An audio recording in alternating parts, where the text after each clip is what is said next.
না ওই বড় ভাই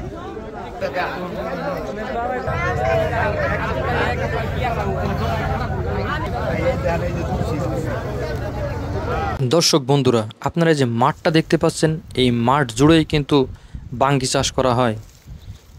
এখানে আপনার দুই চোখ যত দূরে যাবে তত দূরে শুধু বাঙ্গি চাষ। চড়া দামে বাঙ্গি বিক্রির আশায় কৃষকরা খুব সকাল থেকেই এই বাঙ্গি ওঠানো শুরু করে। ক্ষেত থেকে বাঙ্গি উঠানোর পর বাঙ্গি বাছাই করা হয়। ভালো বাঙ্গিগুলো বাজারজাত করার জন্য কৃষকরা ব্যস্ত হয়ে যায় এবং নষ্ট বাঙ্গিগুলো ফেলে দেওয়া হয়।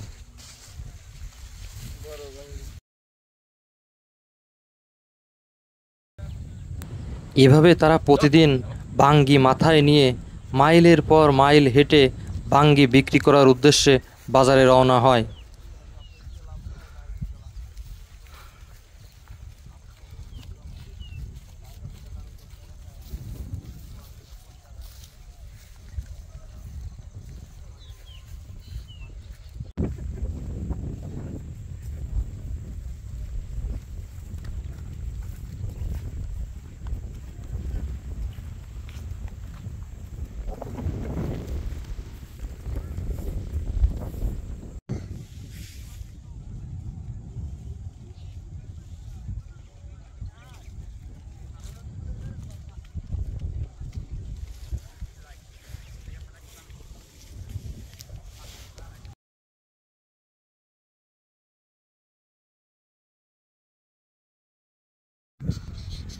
বৃষ্টি না হইলে পাখিতে 2 লাখ করে টাকা হইতো। বৃষ্টিতে একটু সমস্যা, আর আমাদের রাস্তা। আচ্ছা ভাই, এগুলো বিক্রি করেন কোথায় আপনি? এটি আমরা এই রাস্তার মধ্যে বিক্রি করি। এখানে থেকে খেতে থেকে রাস্তায় উঠাইলে অনেক গাড়ি আসে।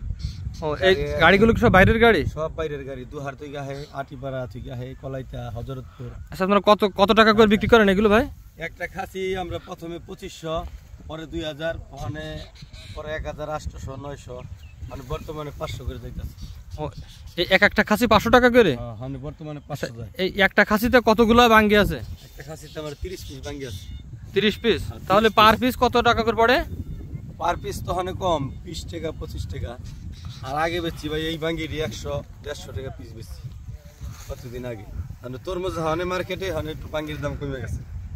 এটা ফলন ভালো এবার খুব, তাই? ফলন খুব ফলন। আমি যে 1.5 পাখি জায়গায় মনে করেন 2 লক্ষ টাকা পাইছি। এত ফলন হয়েছে, অনেক ফলন হয়েছে এই বছর। বৃষ্টি না এলে ভাই আরো পাইতাম। বৃষ্টিতে দেখেন এই যে কত বাঙ্গি পয়সা গেছে, বড় বড় বাঙ্গি পয়সা যায়। বৃষ্টির পানি বেয়া বাঙ্গির ভিতরে পানি ঢুকে সব পিসপট পড়ে গেছে। নারায় পানি ধরে গেছে, বাঙ্গিতে পানি ধরে গেছে। বাঙ্গি খালি ভিডিও করেন ভাই, রাস্তাঘাট তো ঠিক করে না।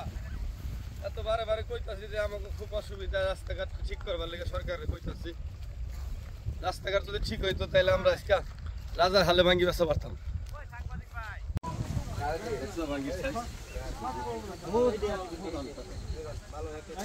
দেওয়া দেবো না, যাই দামে কত দিয়েছেন? কম কয় দিছি 500 দেবেন না? 6টা 400 টাকা করে 1400 আসে না?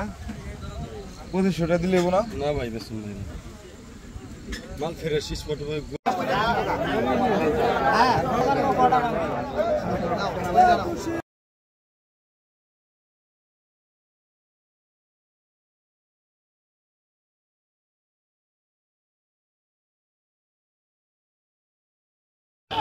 এই মামু কি লিছ?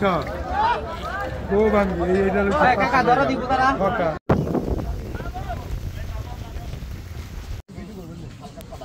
দর্শক বন্ধুরা, ভিডিওটি আজকের মতো এখানে শেষ করছি। আল্লাহ হাফেজ।